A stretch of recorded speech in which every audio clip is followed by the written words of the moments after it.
오늘 저는 여러분과 함께 주의 교양과 훈계로 양육하라, 이와 같은 제목으로 은혜를 나누고자 합니다. 봉건주의적 사상이나 사회 제도에서는 어린아이란 어른사회의 하나의 종속물이요 개체적인 인격적 존재로 인정을 받지 못했습니다. 우리 성인들이 옛날 어린아이로 자란 시절은 대개 이와 같은 사회 풍토 속에서 성장했었습니다. 그러나 오늘날 20세기에 자라는 어린이들은 단지 어른들의 종속물이라는 위치를 벗어나서 귀중한 개체적인 인격자로서 법률적 사회적 보호를 받고 있습니다. 그러나 하나님의 말씀은 벌써 수천 년 전부터 어린이에 대하여 봉건사회에서 생활하는 것과 판이하게 다르게 가르치고 있습니다. 성경 10편 127편 3절 5절에 보면 자식은 여호와의 주신 기업이요 태의 열매는 그의 상급이로다. 젊은 자의 자식은 장사의 수중의 화살 같으니 이것이 그 전통에 가려간 자는 복되도다.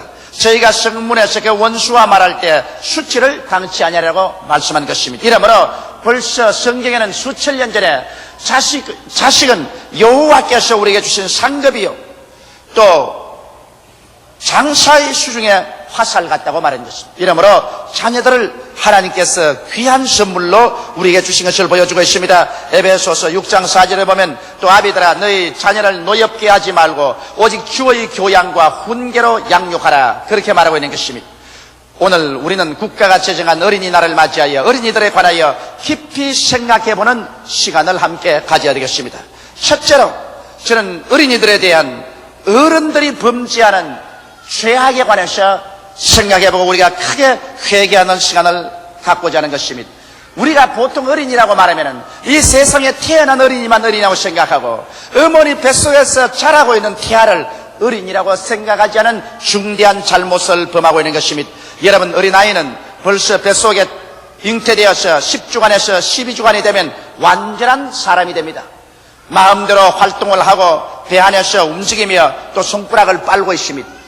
그러므로 아직 이름이 주어지지 않았다고 할지라도 호적에 이름이 오르지 않았다고 할지라도 이미 어머니 뱃속에서 완전한 한 개체의 생명체를 가진 하나님의 피조물인 것입니다. 이렇기 때문에 우리는 어머니 뱃속에서부터 있는 어린아이를 생각하지 아니하고 이 어린이 주간을 축하할 수가 없습니다. 그런데 오늘 비극적이게도 전 세계에 걸쳐서 뱃속에 있는 어린아이들을 무자비하게 살해하고 있는 것입니다. 여성해방운동이란 미명하에 처참한 태아 살해가 진행되는가 하면 인구 증가를 억제한다는 미명하에서 수많은 어린아이들을 죽이고 있는 것입니다. 히틀러는 제2차 세계대전 당시에 600만 명의 유대인을 학살했기 때문에 역사와 세계에 널리 알려지고 길이 지탄받고 있습니다만 뱃속에 있는 어린아이는 수천만 명이 살해를 당하고 있는데도 불구하고 세계의 양심은 그에 대해서 아무 말도 하지 않고 있으며 이러한 범죄들을 부모가 아무런 마음의 가책 없이 진행하고 있는 것입니다. 저는 1984년 9월 10월 합본호에는 데스티니라는 미국 잡지에서 오늘날 미국 사회에서 얼마나 많은 태아가 살해되고 있다는 사실을 기록한 것을 읽어보았습니다. 매일 4,200태아가 낙태란 이름으로 죽어가고 있으며 매 20초에 한 태아가 살해되고 있는 것입니다. 1974년 3년 1월 22일 미국 대법원에서 낙태가 허락된 이후로 1984년까지 무려 1,500만 태아가 살해를 당한 것입니다. 오늘날 미국의 화장터에서는 하루에 4,000명의 태아를 불로 태워서 그런 무더기에 던지고 있는 것입니다. 여러분 생각해 보십시오. 어느 국지전쟁에서 하루에 4,000명이 죽어갔다면 세계적인 뉴스가 됐을 것입니다. 그런데도 불구하고 4,000명의 태아가 매일같이 화장터에서 잿더미로 변합니다만 아무도 거기에 대해서 말하지 않고 있습니다. 동양에서 제2차 세계대전 동안에 일본 사람들 중에 군 관민할 것 없이 전쟁으로 죽은 숫자는 600만 명입니다. 긴 전쟁에 처참한 싸움을 해서 600만 명이 죽었습니다만 전후 40년 동안 일본에서 낙태로서 죽인 태아는 3천만 명입니다. 전쟁 동안에 죽은 600만 명에 대해서는 역사가 기록하고 있습니다만 전후 40년 동안에 어머니 뱃속에 자란 태아를 3천만 명이나 죽었건만은 거기에 대해서는 세계의 양심이 아무 말도 하지 않고 있습니다. 우리 한국에도 이미 낙태법이 허용되어 있고 수많은 사람들이 엄성적으로 낙태해서 수백만의 태아들을 죽이고 있습니다. 우리 한국에는 슬프게도 통계가 없습니다. 그러므로 제가 여러분에게 통계를 내서 말할 수 없습니다만 음성적으로 수만의 어린이들이 낙태당하고 죽어가고 있는 것입니다. 여러분, 난자와 정자가 합쳐진 순간에 생명은 이미 시작한 것입니다. 그 생명은 하나님이 주신 생명이지 인간이 마음대로 그것을 중지시킬 만한 권리가 없는 것입니다. 그러므로 해마다 행하는 어린이날 행사에 앞서 살 권리를 가진 태아에 대한 살인 행위를 중지해야 어린이날 어른들이 축하하는 이 위선의 행위를 우리가 벗어날 수 있을 것입니다.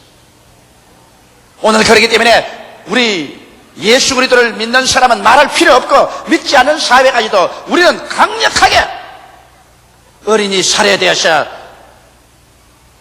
저항하고 일어나야 될 것인 것입니다. 나는 많은 부인들이 자궁암에 걸려서 내게 기도받으러 온 사람들을 봅니다. 그들 부인들이 거의 대다수가 2번, 3번 낙태 경험을 가진 사람이었습니다. 자기는 자기 편리를 따라서 어린아이의 생명을 죽이고 난 다음에 그 다음 자궁암이 걸려가지고 고통 중에서 하나님께 자기 생명은 살려달라고 하는 것입니다. 그런 잘못이 세상에 어디 있습니까? 이렇게 수많은 생명을 뻔뻔스럽게 죽이고도 우리가 하나님 앞에 심판을 면할 것이라고 생각합니까? 옛날 소돔 고모라의 죄가 하늘에 닿았다고 한다면 오늘의 살인죄는 천지에 가득 차 있는 것입니다. 이렇기 때문에 이 세계는 하나님의 무서운 진노의 심판을 면할 수가 결코 없을 것입니다. 나는 그러므로 여러분에게 촉구합니다. 어린아이가 생기기 전에 오늘날 발달된 의학 지식을 가지고서 그를 미연에 방지하는 것은 모르겠지만 일단 어린 생명이 뱃속에 생긴 이상은 절대로 그의 생명을 중지시킬 권리가 부모에게는 없습니다. 그 생명을 죽이는 것은 어린아이의 생명을 빼앗는 살인죄에 해당하는 것입니다. 하나님은 그 살인죄의 책임을 물을 것입니다. 옛날 알지 못한 세대는 알지 못해서 그렇다고 했다면 우리가 예수 그리스도를 믿고 깨닫고 알은 세대는 결단코 태아를 죽이는 그 살인죄를 여러분 범치 말게 되시기를 주의 이름으로 부탁합니다. 둘째로 이제 오늘날 우리에게 다행스럽게 낙태가 되지 않고 천우신조로 태어난 우리 애기들, 이 애기들을 우리가 어떻게 키울 것입니까? 저는 오늘날의 어린이들을 보고 포식세대의 어린이라고 부릅니다. 왜 포식세대라고 하느냐? 우리가 자랄 때는 전쟁과 전후복구 시대에 자랐기 때문에 수없이 많은 날들을 배고픔과 헐벗음과 고통 속에서 자라났었습니다. 그러므로 우리에게는 밥을 먹는다는 것이 얼마나 중요한지 말을 할 수가 없습니다. 저는 지금이라도 매일같이 밥상에 밥이 올라올 때 자동적으로 내 마음속에 얼마나 감사한지 몰라요. 밥을 먹을 수. 내가 우리 애들 보고서 밥상에 밥을 얹어놓고 먹는다는 것이 얼마나 고마운지 모른다. 밥 한 톨이라도 흘리지 말라면 그걸 뭘 그렇게 감사하게 생각합니까? 우리만 밥 먹나요? 우리 동포들이 다 먹는데. 포식 세대에서는 밥 먹는 것이 얼마나 귀한지를 모릅니다. 옛날에 옷 한 벌 입으면 그걸 가지고 365일을 입지 않았었습니까? 옷 입는 것, 신발. 우리 어른들이 자란 시대는 전쟁과 전후 세대의 고통과 복구 시대에 자라났기 때문에 정말 수많은 결핍 중에서 자라났었습니다. 그 결과로 우리들의 마음속에 어떤 결심이 생기냐면 내 자식만은 잘 먹이고 잘 입히고 공부 잘 시키고 잘 키워야겠다. 이것이 과도하게 되어가지고서 오늘날 어른들의 과보호로 말미암아 어린아이들이 온실 속에 자라는 화초와 같이 되어버리고 마는 것입니다. 그래서 어린아이들을 부모가 적극적으로 보호합니다.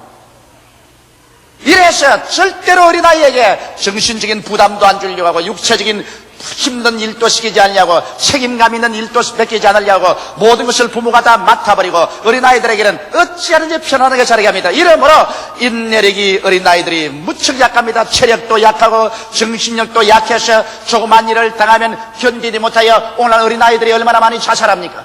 조그마한 일이 생겼다고 해서 학교에서 시험이 되겠다고 해서 자살하고 부모에게 꾸중 들었다고 해서 자살합니다. 인내력이 그와 같이 약해지고 마는 것은 과부 때문에 그렇게 된 것이며 거기에다가 쉽게 탈선합니다. 조금만 어려움이 있으면 그만 집을 나갑니다. 요사이 애들 키우기 얼마나 큽니냐면 조금만 심한 꾸짖음하면 그건 보따리 쓰고 나갑니다. 우리 집 애들도 나에게 여러 번 협박했습니다. 내가 좀 강하게 꾸짖으면 나보고 직접 말하지 않고 제 어머니에게 아버지에게 나간다고 하십시오. 그래서 내가 그토록 말하면 나가도록 내버려 두어라. 나가가지고서 얼마나 배고프고 춥고 괴로운 것이 어떤 것을 한번 배워보라. 말은 그렇게 하면서 속으로 나가면 어쩔 싶어가지고서 내 기도실에서 아버지를 나가지 않게 하여 주시옵소서 기도를 합니다. 이것이 부모의 마음입니다. 여러분, 우리 어릴 때 어디 감히 나간다는 말 합니까? 부모님께 종아리를 맞고 피가 흐름에도 불구하고 나가는 말 한 번도 한 적이 없습니다. 그런데 오늘날 이렇게 쉽게 탈선한 어린이들, 이것은 정신적으로 약하게 길렀기 때문인 것입니다. 이러므로 여러분, 우리는 부모로서 참으로 좋은 자식을 기르려면 인내력을 주고 쉽게 탈선하지 않고 독립정신이 있는 강한 자녀를 길러내야 되는 것입니다. 이러기 위해서는 너무 과보호하지 마십시오. 배고픈 것도 좀 알아야 됩니다. 추운 것도 좀 알아야 됩니다.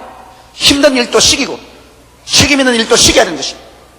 이렇게 해서 강한 인격자로서 자기 자식을 기를 줄 알아야 그 자식이 장차 이 험한 세대에 나가서 험한 도전에 응전하여 훌륭한 삶을 살 수가 있는 것입니다.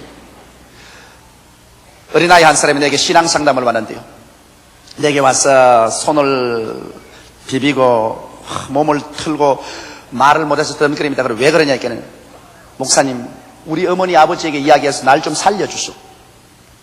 왜? 상당히 부모님이 부자고 잘 사는 집입니다. 그러니까 내가 학교 갔다 공부하고 오면요, 우리 어머니가요 날 보고 시간 정해서 피아노 치라 합니다. 그 피아노 힘을 쓰고 하기 싫으면 치죠. 그러면 그 다음엔 피아노 끝나면 그림 그리는 데 가라 합니다. 가서 또 열심히 그림 그리고 오면 그 다음 또 웅변학교 가라 합니다. 그럼 또 웅변학교에서 웅변 해서 가면 그 다음 또 태권도 하러 가라 합니다. 못 살겠습니다, 목사님. 죽고 싶어요. 뭐 피아노도 보기 싫고 그림도 그리기 싫고 이제는 웅변도 하기 싫고 태권도 하기 싫습니다만, 안 하면 어머니가 눈에 불을 켜고 호통을 합니다. 손을 잡고 갑니다. 이러니 나는 한 가지도 잘할 수가 없어요. 그러므로 목사님, 우리 어머니에게 얘기하셔 한 가지만 하게 하든지 그러면 안 하게 해주면 좋겠습니다. 여러분, 사실 여러분, 오늘날 부모들이 자기가 하지 못한 탐욕을 그 자식들에게 희생 제물로 만들어버리고 마는 것입니다. 이래서 피아노도 하고 그림도 그리고 웅변도 하고 태권도도 하고 노래도 하고 온갖 그 다 합니다. 자기 못하는 짓을. 이러한 부모의 탐욕을 버려야 됩니다. 어린아이 때는 더 많은 시간을 주어서 더 많이 자고 잘 먹고 씩씩하게 뛰놀고 건강하게 자라도록 해야 되는 것입니다. 국민학교 다닐 때부터 너무 공부하라 스트레스를 눌러가지고서 중학교, 고등학교, 그 다음 대학 들어가면 이제는 해방이다, 이제는 공부하지 말고 데모나 하자. 그래서 뭐 공부하고 전혀 관계없고 대학생하고도 관계없는 일에 데모한다고 뛰어나옵니다. 그것은 뭐냐? 오랜 세월 동안 속에 쌓인 스트레스가 견디지 못해서 폭발하는 겁니다. 진짜로 열심히 공부해야 될 대학 시절에 가시는 공부를 안 합니다. 이러기 때문에 부모들이 자기의 탐욕적인 이상의 희생제물로서 어린아이들을 어릴 때부터 강박관념을 주어서 정상적인 인격자로 자라지 못하게 하는 과욕을 버려야 될 것입니다. 그렇다고 해서 야, 오늘 뭐 조목사가 이제는 공부시키지 말아야겠어, 이제는 공부하지 말고 놀기만 하라, 이것은 아닙니다. 학생이 해야 될 본분만 지키고 난 다음 그 이외에 부모의 욕심으로 너무 어린아이들에게 부담을 주지 말라는 것입니다. 그래서 정신적인 파탄을 말도록 해야 되는 것입니다. 그리고 어른들이 만든 오염된 사회 속의 어린이들을 보십시오. 어린이들이 보고 듣고 배우는 것들 모두 다 TV는 어린아이들을 상품화하지요. 학교 주변은 어린아이들을 통해서 장사를 하기 위해서 어른들이 못하는 짓이 없습니다. 이러므로 오늘날 사실 우리가 어린이 주일이라고 해서 이곳에서 어린이를 크게 위해주는 같이 나라가 들어서가지만은 단지 하루뿐이고 그 이외에 우리 국가 정책적으로나 사회 제도적으로나 진실로 어린아이들이 마음 놓고 정서적으로 성장하면서 자랄 수 있는 환경을 만들어주고 있는가, 우리 깊이 생각해 봐야 할 것입니다. 어린아이들을 완전히 상품화하는 이러한 사회 속에 우리는 어린아이들을 내어 던져 이 오염 속에 살도록 만들어놓지 않은가 생각해 봐야 되는 것입니다. 셋째로 나는 여러분과 함께 생각하고 싶은 것은 정말 나는 좋은 부모가 될 수 있는가? 내가 좋은 부모인가? 이런 것을 생각해 봐야 돼요.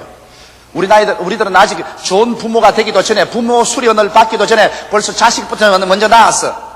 어떻게 자식을 기를 줄도 모르고 어리벙벙한 가운데서 자식들이 커져가고 있지 않습니까? 오늘 제가 여러분과 생각해 보신 것은 우리는 어린아이를 진실로 인격적으로 대해주라는 것입니다. 우리가 여러분 어릴 때 언제 우리도 어른 되어서 사람 대우 받아보고 그런 생각 늘 했지요. 저도 늘 그런 생각을 했습니다. 언제 내가 어른이 돼가지고서 나도 사람 대우를 받고 살아볼고 하는 그런 심정이 늘 있었습니다. 그것은 우리 사회가 그 당시에는 어린아이를 하나의 어른의 종속물로서 개체적인 인격을 가진 존재로서 생각하지 않고 무조건하고 폭력으로 억압만 했기 때문인 것입니다. 협박과 폭력으로 다스림을 받았었습니다. 그러나 오늘날에 와서 우리가 어린이를 키울 때 그건 하나의 연약하지만은 주먹을 쓸 만한 힘은 없지만은, 재정적인 힘은 없지만은 완전한 인격자라는 것을 알고 그것을 협박과 폭력으로 다스리지 말아야 된다는 것입니다. 우리 부모는 좋은 모범이 되어서 어린아이를 기려야 됩니다. 여러분, 어린아이의 인격이 형성되는 것은 1살에서 6살까지가 그의 인격의 바탕이 형성되고 어린아이의 인생관, 사회관, 국가관, 세계관은 12살 될 때 완성이 되어버립니다. 이렇기 때문에 여러분께서 어린아이를 집에서 기를 그때가 어린아이 전체의 인생관이 결정됩니다. 교회 학교에서 돌봐주겠지, 학교에 보내면 선생이 애를 돌봐주겠지, 학교나 교회 학교에서 어린아이의 인격 형성에 도움을 주는 것은 지극히 적습니다. 부모님 살아계시면서 어린아이는 흰 종이에 그림을 그리는 것처럼 이 세상에 태어나서 자기 인격에 부모를 보고서 모범으로 그림을 그립니다. 부모님께서 인생을 어떻게 살아가는가, 세계를 어떻게 보는가, 그리고 영혼에 대해서 어떠한 생각을 가지고 있는가, 이 모든 것을 부모에게 배웁니다. 심지어는 부모가 하는 말도 부모에게 배웁니다. 나는 아버지보다도 엄마가 더 영향력이 있다는 것을 알고 놀랍니다. 내 여동생이 경상도 말하지 않습니까? 우리는 경상도 사람이니까. 내 매저는 황해도 사람입니다. 그런데 그 집 애들 가만히 자랑 보면은 전부 경상도 말이에요. 서울서 자랐는데. 엄마하고 교제가 너무 깊었기 때문에 아버지의 발음 액센트를 받지 않고 엄마의 액센트를 담더라. 부모가 어떤 말을 쓰고 어떠한 행동을 하는가 어린아이들에게는 깊이 인상을 줍니다. 저는 나이 올해 50인데 저희 아버님은 이제 75세 아닙니까? 그런데 제가 하나 놀라운 것은 저의 일거수일투 중에 너무 놀랄 만큼 조두천 장로님이 나온다는 것입니다.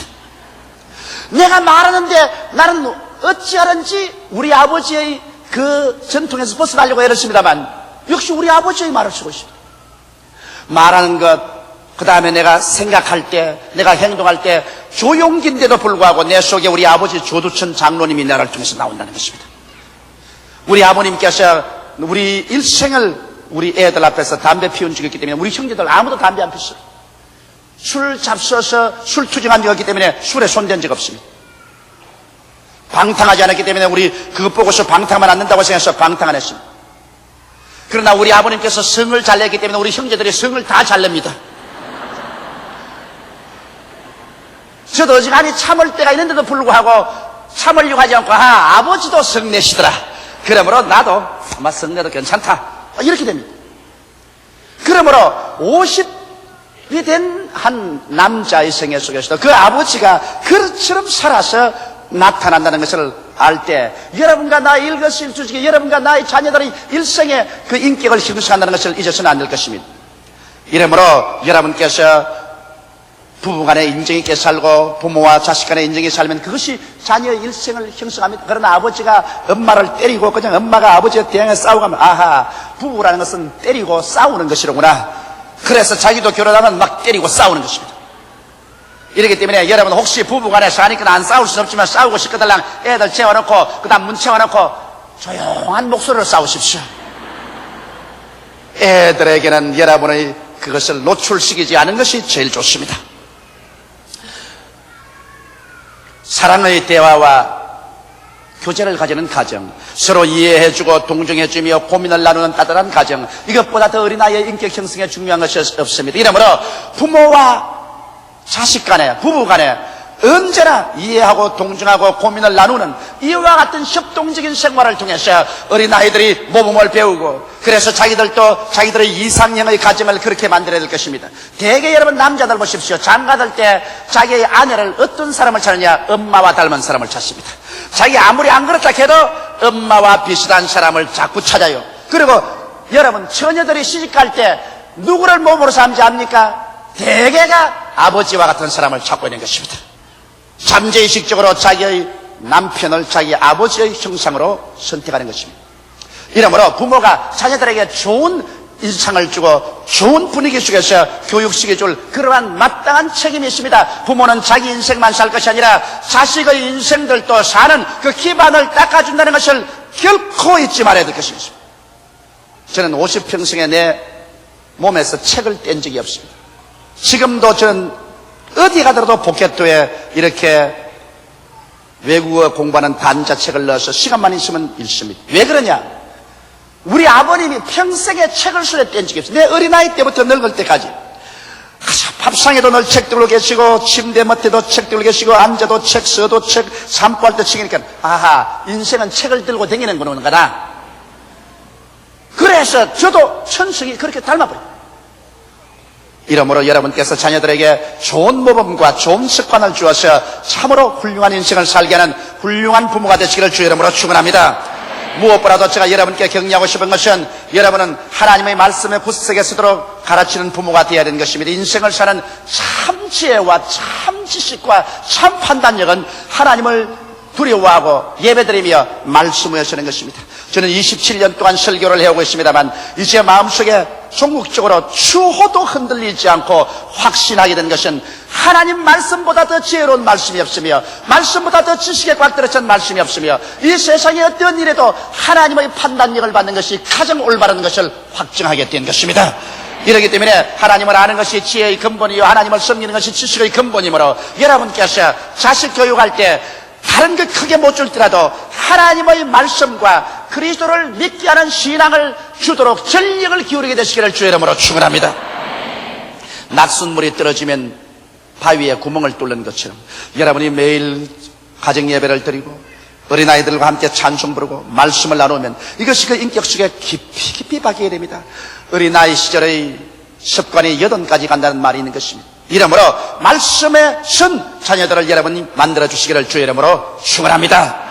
이와 같이 하면 우리는 모두 다 후회할 것이 없는 훌륭한 부모로서의 훌륭한 교육을 시켜서 자녀들을 이 세상에 내보내게 될 것입니다. 다 같이 고개 숙여 기도드리겠습니다. 사랑이 많으시고 거룩하신 우리 아버지 하나님, 우리 아버지 하나님께서 우리의 좋은 아버님이 되신 것처럼 우리는 우리 자식들에게 좋은 부모가 될 수 있도록 도와주시옵시고 우리 2세 국민들을 올바르게 잘 키울 수 있는 우리들이 되게 주님께서 축복하고 도와주시옵소서.